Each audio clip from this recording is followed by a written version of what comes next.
ദീപക് മോഹനിലേക്ക് പോകുന്നു. മാനന്തവാടിയിൽ വഖഫ് നോട്ടീസ് ലഭിച്ചവരും ഇപ്പോൾ പ്രതീക്ഷയിലാണ്. ദീപക്, മാനന്തവാടിയിലുള്ളവരും ഈ ചർച്ചയെ പ്രതീക്ഷയോടെ ഉറ്റുനോക്കുകയാണ്.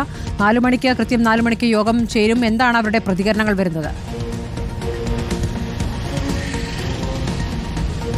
സ്മൃതി, ഈ യോഗത്തെ വളരെ പ്രതീക്ഷയോടുകൂടി തന്നെയാണ് വഖഫ് അയച്ച നോട്ടീസ് ലഭിച്ച ഈ കുടുംബങ്ങൾ നോക്കിക്കാണുന്നത്. നേരത്തെ നമ്മൾ മാനന്തവാടി തലപ്പുഴയിൽ 5ഓളം കുടുംബങ്ങൾക്ക് വഖഫ് ഭൂമിയുമായി ബന്ധപ്പെട്ട നോട്ടീസ് ലഭിച്ചത് നമ്മൾ വാർത്തയാക്കിയിരുന്നു.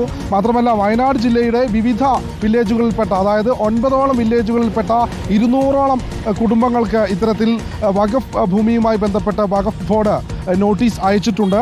അതിൽ തന്നെ മുട്ടിൽ വില്ലേജിൽ 2 വില്ലേജ്, അതായത് മുട്ടിൽ സൗത്ത് വില്ലേജിൽ 71 പേർക്കും മുട്ടിൽ നോർത്ത് വില്ലേജിൽ 21 പേർക്കും, അങ്ങനെ ഒരു വില്ലേജിൽ തന്നെ 92ഓളം കുടുംബങ്ങൾക്ക് ഇത്തരത്തിൽ വഖഫ് ബോർഡ് നോട്ടീസ് അയച്ചിട്ടുണ്ട്.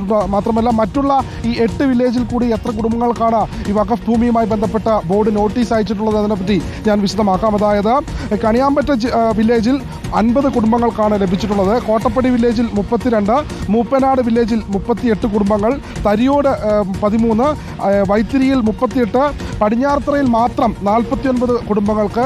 അതിലേറ്റവും കുറവ് വഖഫ് ബോർഡ് നോട്ടീസ് അയച്ചിട്ടുള്ളത് തൃക്കൈപ്പറ്റ വില്ലേജിലാണ്, 4 കുടുംബങ്ങൾക്ക്. ഇങ്ങനെ 200ഓളം വരുന്ന കുടുംബങ്ങൾക്ക് 9 വില്ലേജുകളിലായി വയനാട് ജില്ലയിൽ മാത്രം വഖഫ് ബോർഡ് നോട്ടീസ് അയച്ചിട്ടുണ്ട്.